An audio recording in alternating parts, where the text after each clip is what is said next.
com a missão que ele tinha, ele o fez com obediência, com precisão, com foco, submissão ao Deus Pai, para que o maior número de pessoas fossem salvas na sua geração, e a partir dessa primeira geração da igreja, outros pudessem ser salvos. E nessa história já se vão quantos?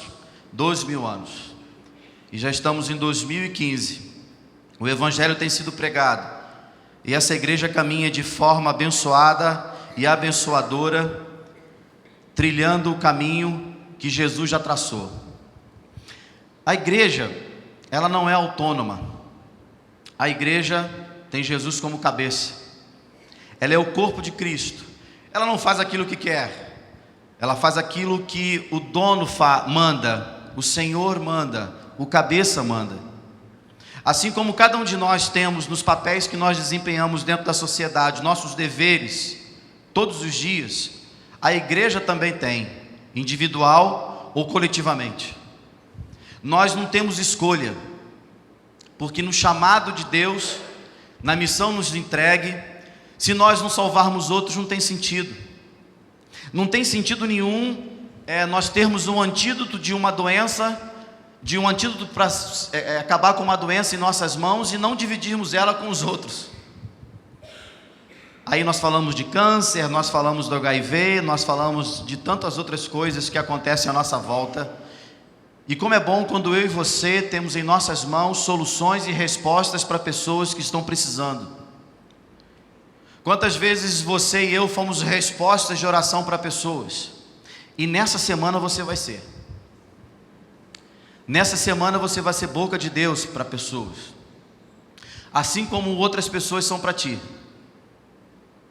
E nessa estrada de ida e volta, dessa mão dupla, nós vamos percorrendo essa jornada maravilhosa de salvar. Um slogan muito bonito dos batistas brasileiros durante muitos anos era só Cristo salva.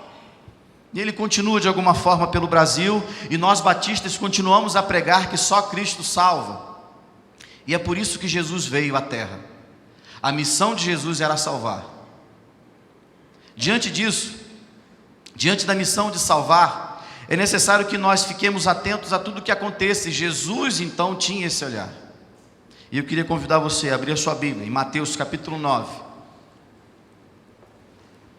Texto conhecidíssimo. Texto missionário, todos nós conhecemos de cor, da grande comissão, passando por todos os outros, lá em Isaías capítulo 6, em Romanos 10.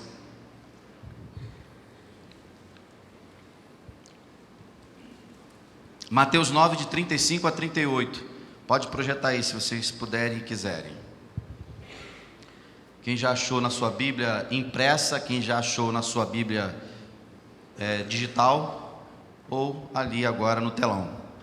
Diz assim: percorria Jesus todas as cidades e aldeias, ensinando nas sinagogas deles e pregando o evangelho do reino, e curando todas as enfermidades e moléstias entre o povo. E vendo as multidões, teve grande compaixão delas, porque andavam cansadas e desgarradas, como ovelhas que não têm pastor. Então disse aos seus discípulos: a seara é realmente grande, mas poucos os trabalhadores. Rogai, pois, ao Senhor da seara que mande trabalhadores para a sua seara. Amém?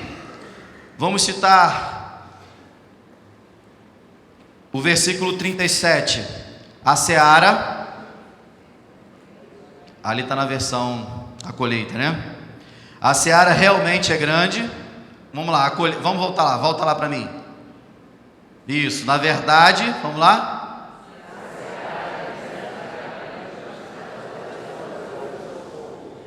Vamos de novo? Ficou meio confuso. Na verdade,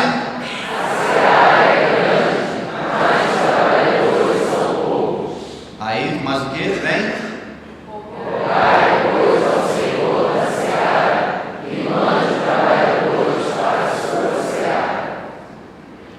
Diante desse texto conhecido por todos nós, irmãos, eu vou fazer 4 considerações nessa noite, na perspectiva de que o versículo 35 nos estimula a sermos proativos. Jesus era aquele que não ficou estático, parado no seu ministério. Quando nós olhamos para o ministério de Jesus, nós vamos vê-lo sempre andando, sempre caminhando, sempre indo em busca das pessoas. Por mais que o templo fosse a referência, por mais que lá no templo era adorado o Deus Todo-Poderoso, toda a liturgia que era feita ao seu Pai, ou a si mesmo. No entanto, o texto nos diz que ele percorria, ensinando, pregando e curando. Um tripé importantíssimo para a pregação do Evangelho, para a caminhada da igreja, para que as pessoas possam experimentar. Esse percorrer traz ação, traz movimento, um foco específico. Fala de trabalho e disposição e tempo. Coisas que muitas vezes eu e você não administramos bem.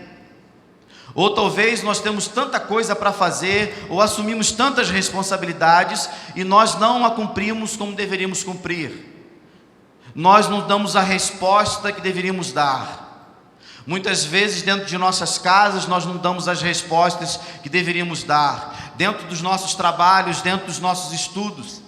E hoje pela manhã os irmãos que estiveram nos 2 cultos viram aqui o Projeto Vida, com 3 teatros importantes, falando sobre as escolhas de um mundo perverso, falando das lutas das nossas famílias por causa do pecado, e também da igreja perseguida, que não tem a liberdade que eu e você temos de estarmos reunidos em nome de Cristo.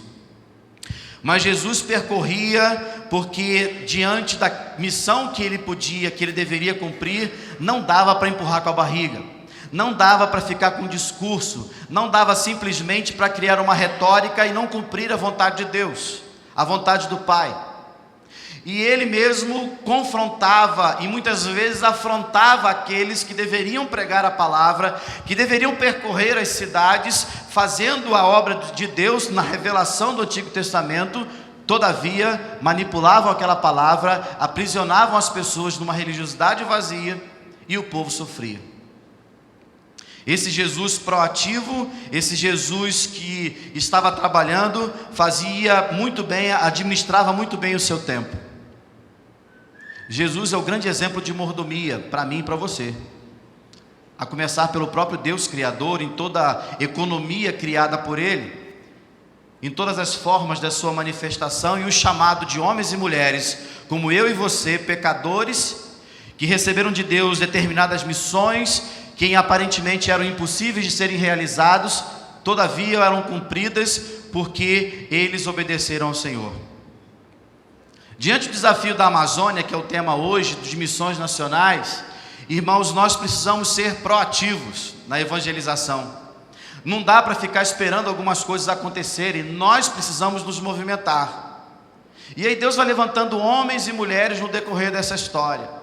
Deus vai levantando homens e mulheres que se colocaram na brecha e deram respostas ao chamado do Senhor, a partir de Isaías, lá no capítulo 6, quando Deus pergunta o quê? Quem enviarei? E ele responde. Diante dessa resposta do eis-me aqui, outros desdobramentos vêm. Mas Jesus realizou e cumpriu a sua obra na sua proatividade, mas no decorrer da história, Deus tem levantado os outros proativos também e tem trabalhado. E eu gostaria de falar um pouquinho também sobre um missionário, sobre um pastor chamado Eurico Nelson.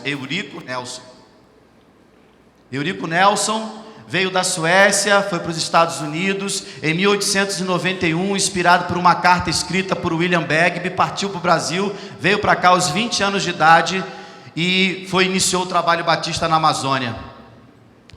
Pode seguir. Está aí a foto dele. Está aí o barco que ele usava, chamado Luz da Amazônia. E eu acho que tem mais uma foto aí, se eu não me engano. PA, isso aí. Não é isso? Fundou a primeira Igreja Batista do Pará em 1897. Primeira Igreja Batista em Manaus em 1900. Fundou ainda outras igrejas. Santarém, lá no Pará, Codajás. E eu estive nessa igreja, nessa viagem, assim como outras. Interessante, irmãos, a história de Eurico Nelson, que eu conhecia de vista. Depois eu pedi perdão a Deus, porque eu não conhecia a biografia dele antes. Porque são tipo de homens que parece que não são dignos de viverem na terra. porque apesar dos seus pecados, eles cumpriram a sua missão, e ele é chamado carinhosamente de o apóstolo da Amazônia. E a história dele ele nasce na Suécia, a sua família precisa fugir da perseguição da igreja anglicana, e ele vai parar lá no Kansas, nos Estados Unidos. E lá, aos 14 anos, ele reconhece Jesus como seu Salvador, ele é batizado. Aos 22 ele sai de casa para tentar a sua vida, se torna cowboy ou vaqueiro nas fazendas do Texas. Experimenta um esfriamento de fé, mas logo depois, ao voltar para a casa do seu pai, ele experimenta um avivamento.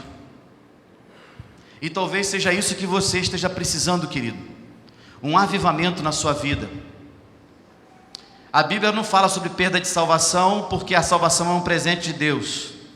É um ato soberano de Deus. Mas muitas vezes, convertidos, crendo em Cristo Jesus, nós podemos passar por algumas fases de um certo esfriamento, de um arrefecimento da nossa fé, em que em determinados momentos da nossa história, o Senhor nos aquece, o Senhor sopra sobre nós, e um tempo de avivamento vem. Aí esse jovem Eurico Nelson, ele vai ler um jornal missionário, e tem uma carta então de William Bagby, o primeiro missionário enviado pela junta de Richmond aqui para o Brasil, e estava trabalhando lá já em Salvador, e ao ler aquela carta, aquele jovem lá do outro lado da América, ele diz o seguinte: é para lá que eu vou. Ele nasce na Suécia, é criado de certa forma nos Estados Unidos e vem parar no Brasil, lá em Belém do Pará. Lá então ele começa a vender Bíblias, literaturas cristãs no porto de Belém, e aproveitava e pregava o amor de Cristo, porque ele falava a língua sueca e inglesa também, e ele levava Jesus, e ele procurava da melhor forma falar da salvação para aquele povo lá do norte. Um camarada alto, bem branquelo, com bigodão, e que saiu do frio para encarar, aquele calor úmido da Amazônia e tantos outros perigos que existem hoje, existia naquela época. Era chamado então de pregador leigo. Mas em determinado momento, quando Salomão Gisburg, um judeu que veio parar no Brasil, era um dos líderes da igreja batista, viu que aquele homem pregava o evangelho e tinha gente para batizar, e ele não podia batizar porque ele não era pastor.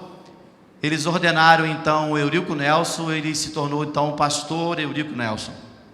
Não tinha seminário, não tinha formação acadêmica, filosófica ou que seja, mas ele era um evangelista.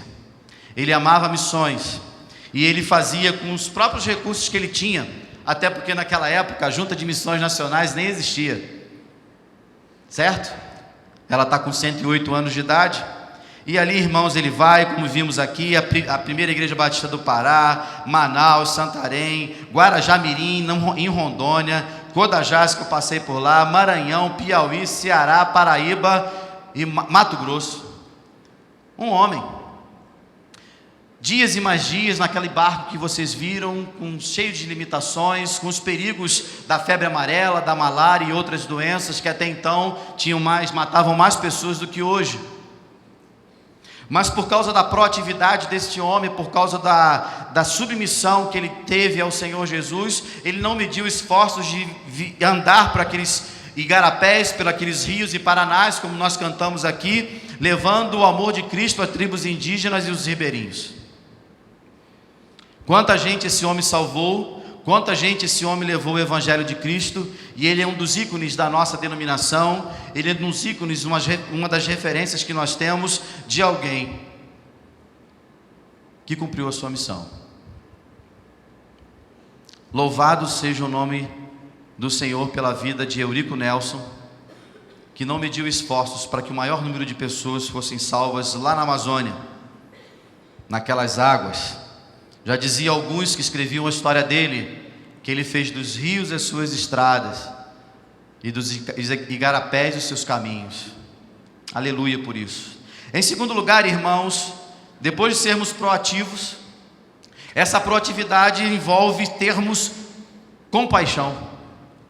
O versículo 36 vai dizer que Jesus, ao percorrer as aldeias e as cidades, ensinando nas sinagogas, pregando o evangelho do reino, curando as enfermidades e as moléstias entre o povo, e vendo as multidões, teve compaixão delas, porque andavam cansadas e desgarradas, como ovelhas que não têm pastor.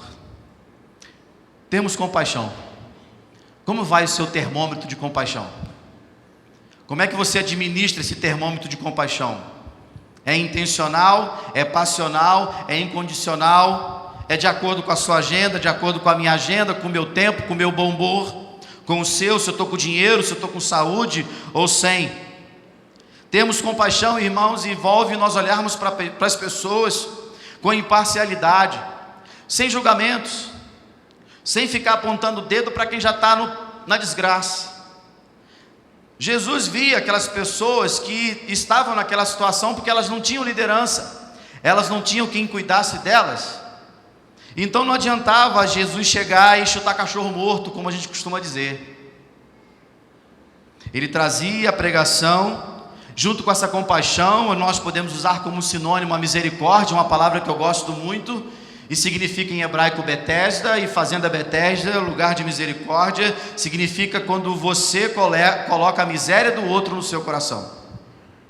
Que exercício difícil de fazer, irmãos, que a psicologia chama de empatia, quando você coloca a dor, o problema e a circunstância que o outro está vivendo na sua vida, no seu coração, na perspectiva de tentar entender o que ele está vivendo. Nós precisamos buscar, irmãos, sem preconceito, sem religiosidade as pessoas. Essa é a ordem de Jesus. No contexto de hoje, até os confins da Amazônia, mas quarta-feira nós estamos de novo aí nas calçadas, tendo compaixão de alguns que fazem das calçadas o seu endereço. E fica aqui um convite para você, na próxima quarta-feira, após o culto de oração, lá pelas 10, 10h30, a gente está saindo para mais um trabalho nas ruas. Você só está aqui por causa da compaixão de Jesus, né? Porque você era uma ovelha desgarrada, você não tinha pastor, você não tinha condições nenhuma de conseguir nada, você estava cansada e você colocou o seu fardo sobre Jesus. Talvez alguns de vocês ainda estejam cansados. Fica aqui o convite de Jesus: vinde a mim, todos vós que estáis cansados e oprimidos, porque eu vos aliviarei. O que você está carregando aí, meu irmão? O que você está carregando aí, minha irmã, que não precisa carregar? Quantas bugigangas você está carregando aí que está te atrapalhando? Quantas coisas desnecessárias para a sua vida e para a minha? É um processo que Deus vai trabalhando em nós. E quando você vai para algumas viagens dessa e nessa da Amazônia, você percebe que você não precisa de muita coisa. Conviver uma semana com os ribeirinhos lá no Rio Solimões, muitas vezes me constrangia diante da simplicidade da vida. E todos nós que aqui estamos somos ricos, irmãos. Casas de madeira que não tinha móvel algum, as pessoas dormiam nas redes, tinham muito mal um fogão, alguns uma geladeira, mas elas estavam lá, você não via ninguém reclamar. As pessoas tinham uma afeição tranquila, mas elas estavam sedentas da palavra de Jesus. Numa comunidade chamada Jacaré, quando nós ficamos ali um sábado, foi a primeira vez, depois de uma semana quase navegando, que a gente viu terra. Foi uma das poucas comunidades que não foram invadidas pelas águas.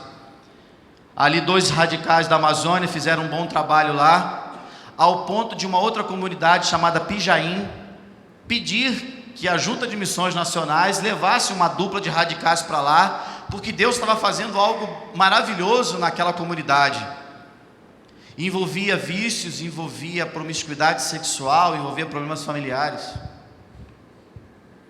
Esse lugar, quando eu cheguei, nós atracamos então o barco ali, você chegava num gramado com 2 castanheiras enormes, que elas são muito grandes.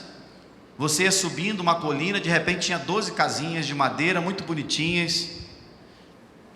Queridos, mas as drogas já chegaram lá. Impressionante. Lugar bucólico, daria uma linda pousada, numa enseada no rio. Olha que beleza. Mas lá é rota. Vem lá da Colômbia, porque o Rio Solimões vai subir, ele vai lá para a Colômbia e para o Peru. E lá eles vêm trazendo as drogas. Em uma semana que a gente andou lá, não vimos capitania dos portos, não vimos nenhum tipo de segurança, porque são muitos quilômetros.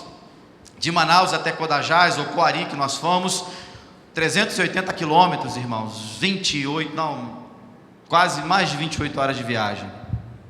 Tudo é diferente lá.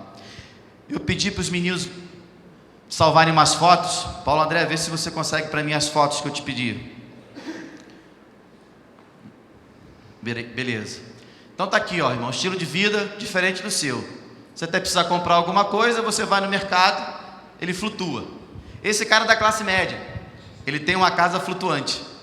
Subiu ou desceu, a casa dele está lá. Ele quer mudar de lugar, ele vai para frente, vai para trás. Esse cara tem uma vida um pouquinho melhor. Nós temos uma paradinha para tentar comprar algum peixe, mas ele não tinha lá. Pode passar. Puxa vida, essa foto tremeu, né? Quem tirou essa foto? Meu Deus do céu. Fui eu, né? Tem jeito. Essa, tinha uma outra lá, acho que não estava tremida. Essa foto é muito interessante, irmãos, porque eu me senti como o apóstolo Paulo e todos os outros pastores.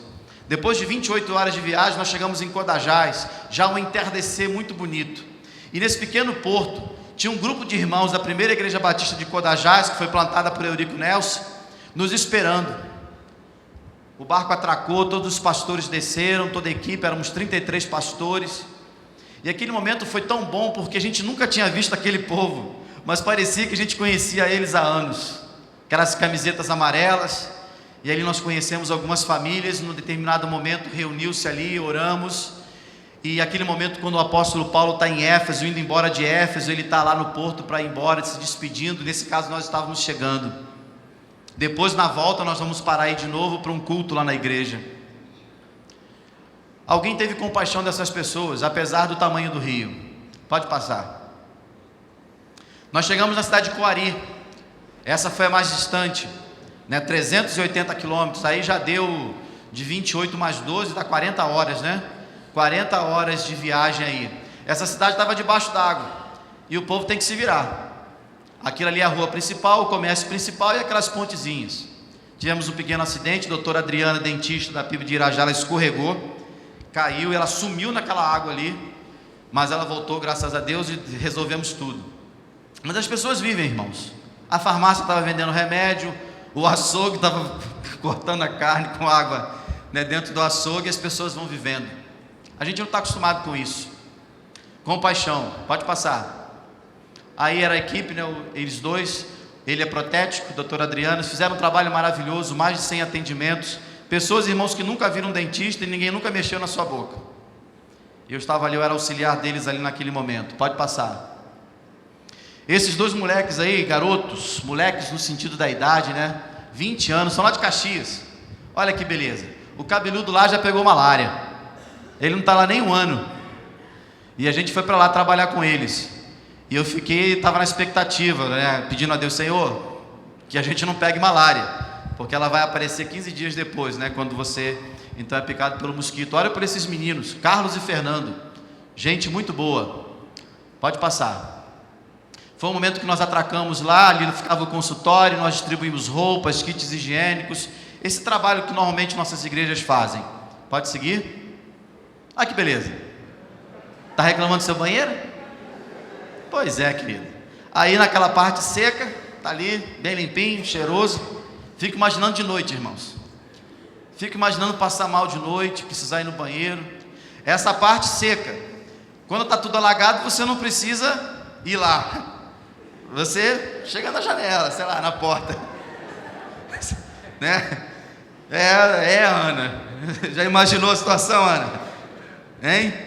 Pois é, e uma coisa boa num culto que nós estávamos, irmãos, interessante. Foi o primeiro culto lá à noite, um desafio para descer do barco grande para um menor, do menor para um menor ainda. E com alguns pastores já numa idade um pouco avançada e tudo mais. Mas o bom lá da igreja dos ribeirinhos é porque ninguém fica do lado de fora. Está todo mundo no culto, porque saiu da igreja, está na água. Olha que beleza. Já pensou a praça do IP alagada? Não ia ter ninguém lá. Vamos lá, passa aí. Olha essa foto aí, né? Pessoal lá da comunidade Jacaré. Essa moça aí, ela tem uns 20 e poucos anos, ela está com essa menina, adivinha o que ela faz? Você pode até pensar em alguma questão sexual, né? Normalmente, às vezes acontece. Mas ela é traficante do lugar. Ela e o esposo dela vendem drogas nessa comunidade com 12 casas, irmãos.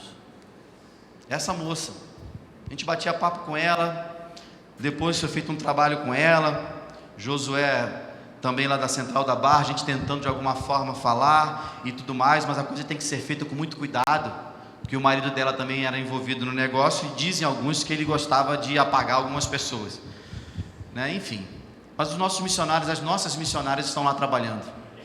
Compaixão, irmãos, compaixão. Se essa jovem conhecesse Jesus e ela tomou uma decisão em um determinado culto que nós fizemos lá, e eu espero que a decisão dela tenha sido uma decisão verdadeira e ela possa então mudar a sua história. Tem mais alguma? Essa aí, a Igreja Batista de Codajás, foi a grande surpresa para nós, ninguém sabia que ela existia, né? Ou pelo menos dessa forma.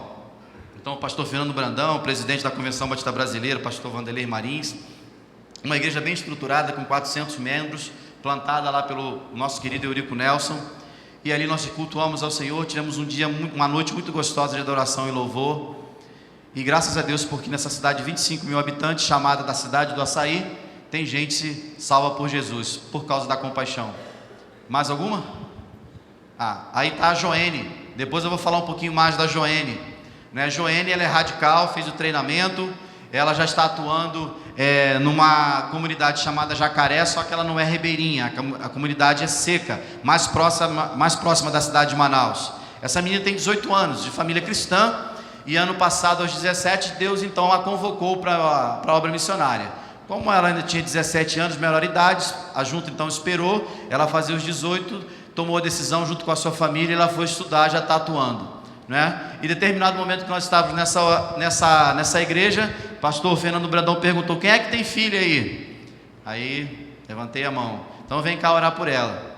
E eu vi a Milena, naquela menina com a mesma idade, e nós oramos por aquela menina, e nós assumimos um compromisso de sustentá-la com R$1.000 por mês. Eu não tenho os R$1.000 por mês para sustentá-la, mas nós aqui temos juntos, e esse vai ser o desafio que nós vamos fazer para você, que eu vou fazer para você nessa noite. Tem mais alguma aí? Ela está aí, ó. Coragem para revolucionar, uma menina de 18 anos. O testemunho dela parece que ela tem muitos anos de vida cristã, de maturidade, e ela é a cara do Ribeirinho, ela é a cara da Amazônia, e ela é uma jovem que está lá se dedicando ao Senhor para salvar pessoas. Fechou aí, não é isso? Termos compaixão, perfeito? Misericórdia, imparcialidade. Em terceiro lugar, irmãos, termos consciência da missão. Jesus nunca enganou ninguém. Jesus sempre disse o seguinte: andar comigo é perigoso, andar comigo não vai trazer muita satisfação, andar comigo vai trazer alguns problemas, ser meu discípulo vai dar dificuldade para você, porque aqueles que me odeiam vão te odiar também. Mas Jesus continuava as suas histórias, a sua pregação, e o versículo 37 diz o quê? A seara é realmente grande, mas os trabalhadores são poucos. Seara é uma colheita, é uma plantação. Agora você imagine uma grande fazenda, uma grande plantação dessas tão maravilhosas que a gente vê no centro-oeste do nosso país, e que você não tem as máquinas agrícolas e você tem poucas pessoas para colher tudo aquilo no tempo que precisa ser colhido. A missão é grande. Jesus não enganou ninguém, Jesus não enrolou ninguém, Jesus não passou a perna em ninguém. Ele já deu a dimensão do negócio, o tamanho, os desafios. É necessário ter planejamento, e junto com isso ele diz o seguinte: tem carências, tem uma demanda que não vai ser fácil suprir. Aí a gente pensa assim: mas Jesus como o dono da missão, Jesus como o cabeça, Jesus como Deus, as coisas precisam ser mais fáceis. Mas nem sempre são fáceis, irmãos, por causa de nós mesmos. E o reino é conquistado com esforço, o reino é conquistado com trabalho. Irmãos, não acreditem no evangelho da vida boa, não acreditem no evangelho materialista e próspero, sem ausência de problemas. Eles existem e sempre existirão. A sua postura diante disso é que vai mostrar o que devemos fazer. Os trabalhadores são poucos. Na Amazônia não tem plantação de trigo, não tem plantação de soja, tem muita água, tem floresta, alguns animais, e as pessoas plantam mandioca ou macaxeira para então ter a farinha, que é o alimento básico, farinha e peixe. Peixe não falta, mas quando existe cheia, o rio fica mais largo. Se fica mais largo, o peixe pode passear mais, e para pegar ele fica mais difícil. São os desafios que nós temos. Queria então agora vocês vão ver um vídeo que fala da resposta aos desafios. A seara é grande, os trabalhadores são poucos, mas eles estão trabalhando. Terceiro vídeo, querido.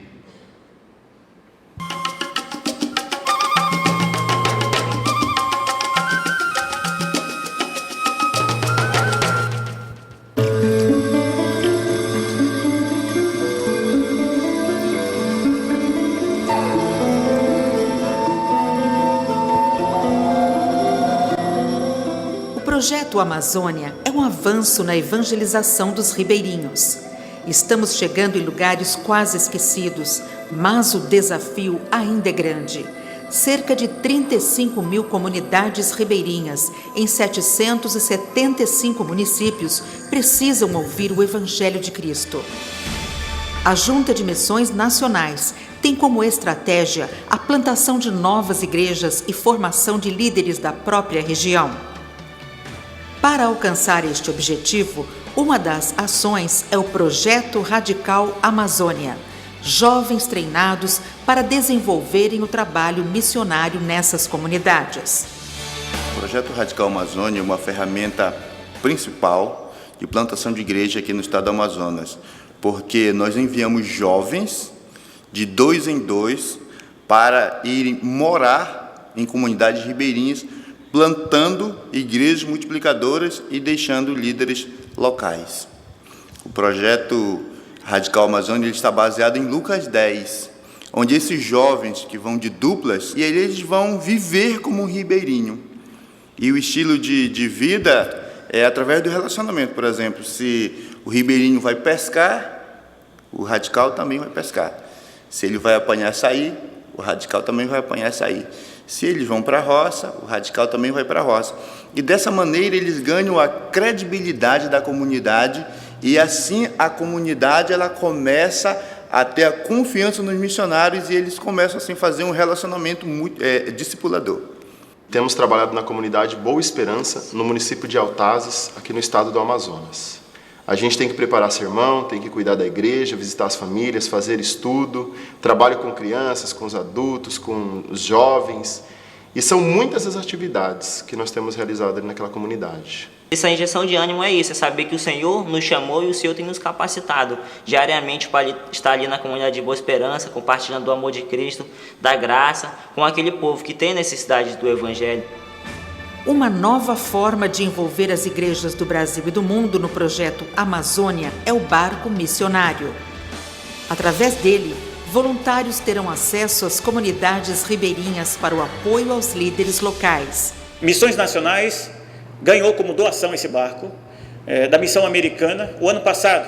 O barco é muito bem estruturado, vocês vão poder observar isso. Nós temos uma cozinha bem estruturada, com fogão, freezer, nós temos geladeira e nós temos 3 camarotes, cada camarote é suíte.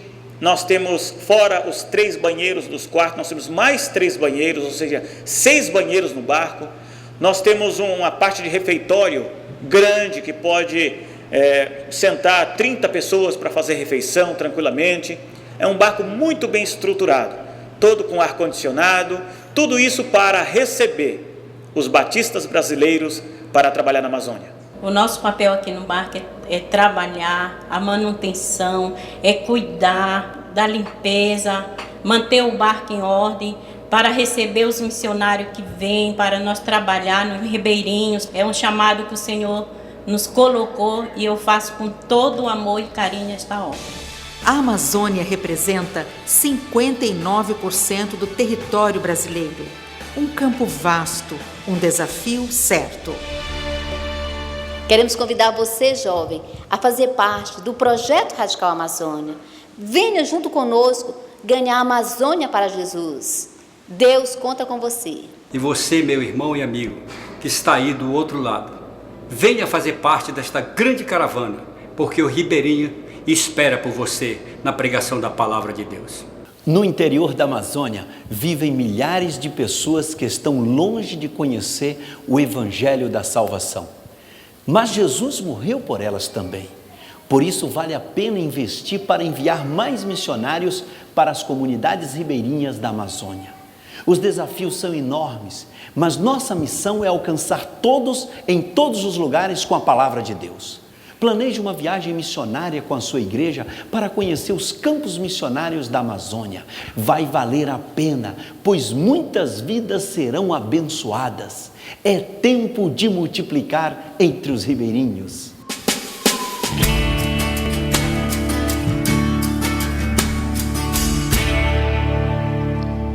Vocês viram o barco, irmãos? Nós viajamos ali, muito bom, dormimos em colchonetes ou em rede, as pessoas tinham a escolha. Foram 5.000 litros de diesel para ir e voltar, 15 mil reais no posto. Você já abasteceu isso? Bota 15 mil reais aí. Né? Foram 15 mil reais de combustível para fazermos essa jornada e foi um tempo muito bom. Diante, irmãos, do tamanho da seara, Deus tem levantado pessoas. Esse barco custa 2 milhões de reais. Foi doado por uma agência norte-americana que estava sem estrutura ou sem missionários para trabalhar, então doou para a Junta de Missões Nacionais, ou seja, para nós batistas brasileiros, para que nós pudéssemos continuar esse trabalho. E graças ao Senhor, esse barco já está trabalhando bastante, está com a agenda toda cheia, e nós vamos organizar uma caravana para o ano que vem. Essa semana eu vou entrar em contato com a Daniela Goldsman para ver qual é o período que a gente pode ter, e nós vamos levar 30 pessoas. Área de saúde, área de atuação com crianças e na área de evangelização. Vai orando por isso, juntando dinheiro, porque não é tão barato para lá, porque tem a passagem aérea, tem todas as despesas do barco, a comida e tudo mais. Conheci esses caras, Pastor Donaldo, história de vida, testemunho. Deus deu a visão para ele do centro de treinamento às margens do Rio Solimões. Pastor Hélio, que esteve aqui ano passado, deixou um ministério estável numa igreja local para cuidar do barco. Aprendeu mecânica, tem carteira agora, a licença como comandante. O Edgar, que estava ali comandando, aposentado, na aposentadoria dele, Deus chamou ele. E ele está lá servindo ao Senhor. Os trabalhadores que Deus vai levantando. Que bom, irmãos, que o Senhor está sempre estrategicamente trabalhando.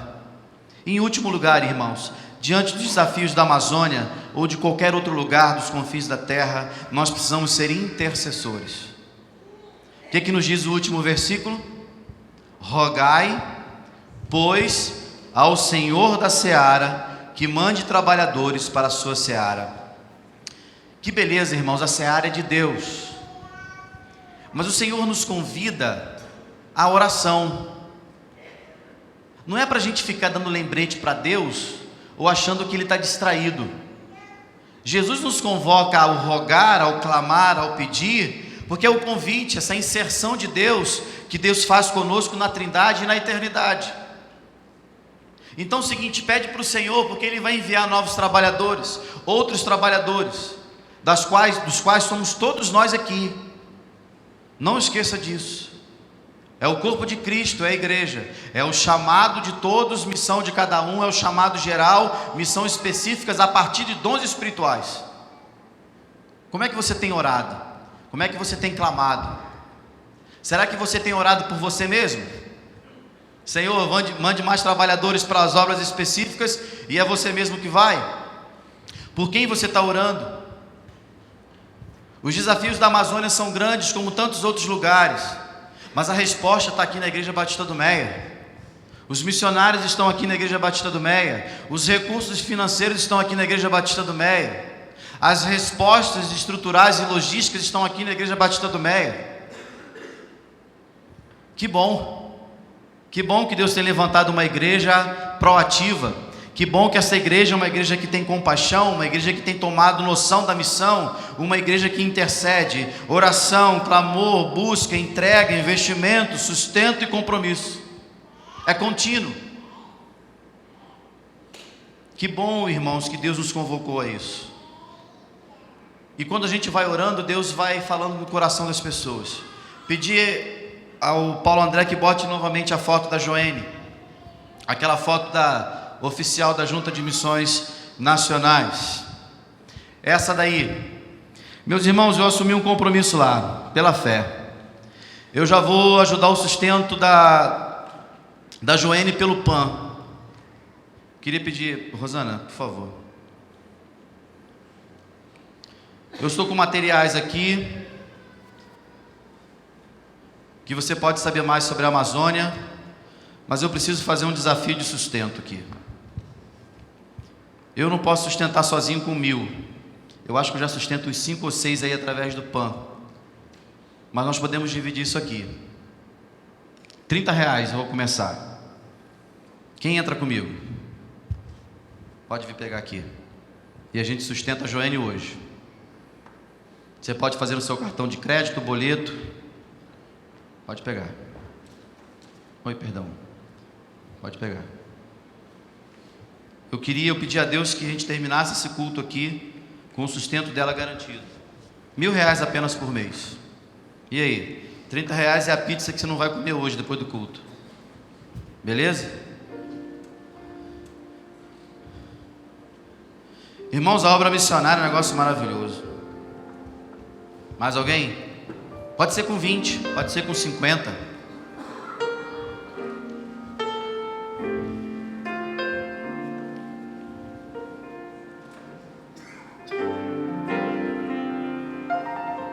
Isso aí, se você puder preencher e me devolver, melhor ainda. Se não, você pode devolver na secretaria ou mandar direto. Não, isso aqui só vai preencher e vai vir para o senhor. Tá bom? E você pode mandar direto pelo correio, que a postagem está paga. Aí. A senhora quer ir na viagem? Vai na caravana ano que vem? Irmã Lucila, quantos anos você tem? 85. Mole. Já subiu favela comigo aí na madrugada? Molinho, molinho, molinho. Acabou. Acabou. Aleluia, Senhor, acabou. E aqui eu tenho um material aqui, depois você pode pegar. Vou deixar aqui no banco mais informações aqui sobre o barco missionário, os desafios da Amazônia. Queridos irmãos, é muito bom salvar as pessoas, é muito bom experimentar algo novo. A viagem para mim foi muito boa, pelo fato de conhecer uma região do país tão grande e que tem as mesmas carências que nós aqui na cidade. Valorize o que você tem, o que Deus tem dado para você. E nunca esqueça que a prosperidade que Deus dá a mim e a você é para ser dividido. Eu não tinha os 1000, mas estava na nossa mão. A igreja tem dinheiro, nosso Deus é rico, Ele é o dono da seara. Os trabalhadores sempre vêm, irmãos, e tudo é cumprido segundo a vontade do Senhor, porque Ele é soberano. Amém? Hoje de manhã eu falei sobre chamado. Alguns irmãos aqui, 6 ou 7 irmãos vieram aqui. Se você tem chamado para obra específica de missões, obedece, irmão. Obedece, minha irmã, para tu não perder tempo, para você não ficar aí dando murro em ponta de faca.